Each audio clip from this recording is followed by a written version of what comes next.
aí, você viu que já lançou o MongoDB 5.0? Não viu? Provavelmente você não me segue nas redes sociais. Eu sou o Renan Palim e hoje eu vim aqui te contar o que tem de novo nessa versão 5.0. Ouvi dizer que tem um novo shell por aí e, mais importante, será que vale a pena? Será que você, como desenvolvedor, tem que sair correndo para atualizar seus projetos agora para a versão mais atual? Vamos descobrir, né? Bom, vamos começar falando das novidades então. O MongoDB acabou de introduzir mais um tipo de collection, entre tantas as outras que nós tínhamos por ali. Agora nós temos a Time Series Collection e o mais legal de tudo, que ela pode viver ao lado das collections que você já tem nos seus bancos de dados. Então se você tem um banco de dados ali com várias collections, você pode ter agora uma collection do tipo Time Series. E o que seria isso? Uma Time Series Collection nada mais é do que uma collection determinada ali, focada para guardar dados relativos ao tempo. Existem bancos de dados próprios para isso, como o InfluxDB e o Prometheus, eles são Time Series Databases. E agora, visando trazer esse público, o MongoDB também criou uma collection para concorrer com esse tipo de banco de dados. A gente vai ver um exemplo disso aqui já já. E o legal é que eu aproveito para mostrar para você que história é essa de novo shell. Vamos dar uma olhadinha, uma palhinha nele aqui já. Bom, aqui eu já estou rodando o MongoDB 5.0, ele tá nessa abinha aqui do terminal, e eu tenho uma outra aba que já é com o novo shell. Vamos dar uma olhadinha o que esse cara tem, mas eu quero mostrar para você que história é essa de Time Series Collection. E vamos criar aqui uma Time Series Collection para dar uma olhada. Eu tenho aqui já um comando, um Create Collection. Eu vou chamar essa collection de temperatura 24 horas, e a ideia é que a gente registre aqui, tem um registro, um Time Series aqui, uma série de dados temporais, de acordo com a temperatura de um dia. De repente pode ser um sensor em algum lugar, isso pode ajudar muito no IoT. Outro exemplo bom também seria, por exemplo, monitoramento de aparelhos para hospitais. Então, por exemplo, imagina um sistema que recebe ali dados de cada paciente com os batimentos cardíacos a cada minuto. Esse também é um exemplo bem legal, onde Influx, Prometheus e agora sim também o MongoDB querendo entrar nesse ramo também de Time Series Collection. Funciona muito bem para esse tipo de database,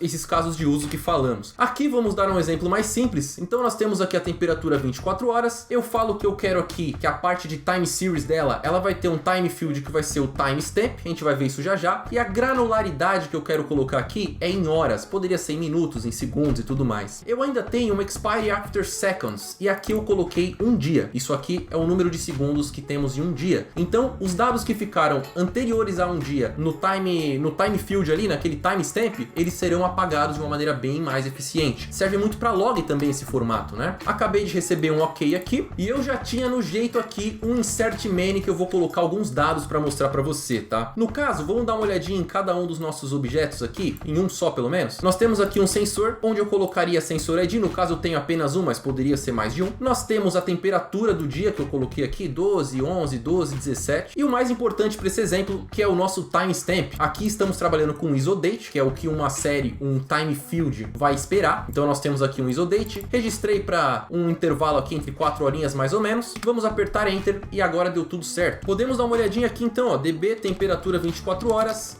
find, e todos os dados estão aqui. E o que vai acontecer com essa collection é que sempre o MongoDB vai ficar observando esse timestamp aqui. Assim que ele expirar, assim que isso daqui vencer as 24 horas programadas na hora do Create Collection, o MongoDB vai começar a apagar os nossos dados e liberar espaço em disco para você. Nós podemos também testar já no novo shell, Show Collections, e agora você tem algumas tagzinhas, dá uma olhadinha aqui, ó. Nós podemos ter outras collections quaisquer aqui, e as suas Time Series Collections, elas serão marcadas com essa tagzinha Time Series. E uma outra coisa muito legal que a gente já tá até utilizando, que é esse novo Mongo Shell aqui, ele traz várias novidades, não só as tagzinhas aqui nas collections, mas agora até para mostrar para você, eu vou sair aqui do nosso shell. Ele veio para substituir aquele Mongo Shell tradicional que vem desde o início do MongoDB. Aproveitando que eu saí, vamos dar uma olhadinha na versão do meu MongoDB aqui. Estamos utilizando a versão 5.0.1, fresquinha, acabou de ser lançada. E agora, em vez de acessar simplesmente com o comando mongo, que é o shell antigo, que é aquele tal do mongo CLI, agora eu vou entrar pelo comando mongo sh,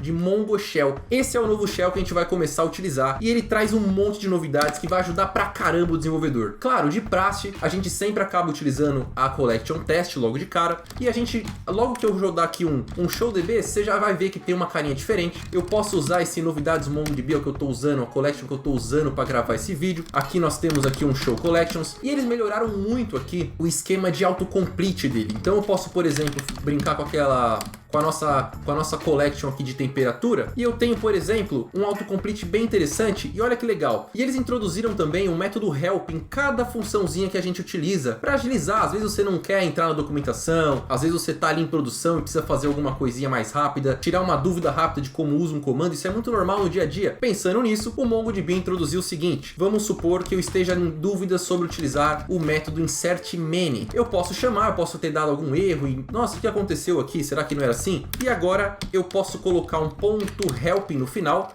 Repare que essa é a funçãozinha, o insertMany é o método aqui, então fica db collection, o método, e aí sim você chama o método help, né, como uma propriedade dessa função. Isso é algo que o JavaScript nos permite. E aqui ele já mostra um exemplo bem prático, bem tranquilo. db collection insertMany. E aí eu, lembrei. Então o insertMany recebe dois parâmetros, tem o documents e tem os options. Ele tem uma breve descrição aqui, e numa tradução livre seria insere múltiplos documentos em uma coleção, uma collection. E ele já dá também o link da minha documentação, da documentação do método que eu quero usar. Parece uma coisinha simples, mas ajuda pra caramba. Uma outra coisa bem legal aqui é que olha só esse terminal coloridinho, cara. Deixa aqui laranjinha, aqui verdinho. Antes a gente não contava com esse syntax highlight. E esse syntax highlight, ele realmente ficou bem legal. Olha só quando eu dou um find, ele já sabe que isso aqui é número, que isso aqui também. E agora eu vou dar um outro exemplo de uma outra coisinha que melhorou pra caramba também, que são as mensagens de erros nas validações. O MongoDB vem trazendo a validação para mais próximo desde um tempinho, desde ali algumas situações mais seguras. Ele tá ganhando mais mercado, eles estão melhorando nisso. Apesar de ser uma base que começou Schemaless, hoje ele já permite validação. Hoje não, faz um tempinho. Ele já tem transactions desde o MongoDB 4 e agora na versão 5.0 eles melhoraram ainda mais aquela parte de validações de erros ali pra gente colocar nos documentos. E eu vou te mostrar isso com um exemplo prático. Vou apagar isso daqui e eu também já tenho um outro Create Collection no jeito aqui pra você, pra mostrar pra vocês. db Create Collection, eu vou criar uma tabelinha de funcionários. Vamos supor que eu tenho um sistema de uma empresa agora e eu quero cadastrar os meus funcionários. Nesse caso eu coloquei com as opções um validator, um JSON schema. Isso aqui é assunto para outro vídeo, se vocês tiverem interesse para saber como que a gente faz essas validações do MongoDB, deixa aqui nos comentários, a gente grava um vídeo focado nisso. Mas nesse caso eu trouxe o esquema pronto. E eu coloquei aqui que são dois campos required, que eu não posso gravar um documento sem o field name e o hired here. Ele ainda mantém aquela flexibilidade que o MongoDB sempre existiu e não vai perder, que são características de bancos de dados orientados a documentos. Então eu posso colocar valores que eu quiser aqui, fields que eu quiser e tudo bem, mas o name e o hired here são required. E eu coloquei aqui, e eu ainda posso colocar um properties, né, um propriedades, e o name ele tem que ser string e o hired here eles têm que ser inteiro. Coloco ainda uma descrição, ó, precisa ser do tipo string, é obrigatório, então um outro desenvolvedor que possa estar encontrando erros para salvar um documento vai ter acesso a essa informação e entender o que está acontecendo no banco de dados. E uma outra validação que eu coloquei aqui também é no hired year, que ele tem aqui, ó, vamos supor que a empresa foi aberta em 2015, então não tem como eu cadastrar um funcionário em 2010, né? Então eu já setei que o hired year, o ano de contratação do funcionário, ele vai ter o mínimo de 2015. E aí coloquei também na minha descrição para ajudar outros desenvolvedores que vão trabalhar no mesmo projeto que eu. Essa collection já está criada e agora nós podemos inserir aqui através do db funcionário. Olha só como o autocomplete já funciona legal também. Vamos trabalhar com o método insert1 e vamos cadastrar um carinha aqui. Vamos colocar um name, Renan, aqui, hired year. Vamos colocar que eu fui contratado nessa empresa em 2016 e deu tudo certo. E agora eu vou tentar colocar o mesmo funcionário, mas eu não vou colocar o hired year. Olha só, vou colocar um outro documento apenas chamado Renan. Esse eu vou colocar o sobrenome Renan Palim para diferenciar, caso dê certo. E eu não vou colocar o hired year. Vamos dar uma olhadinha no que acontece aqui.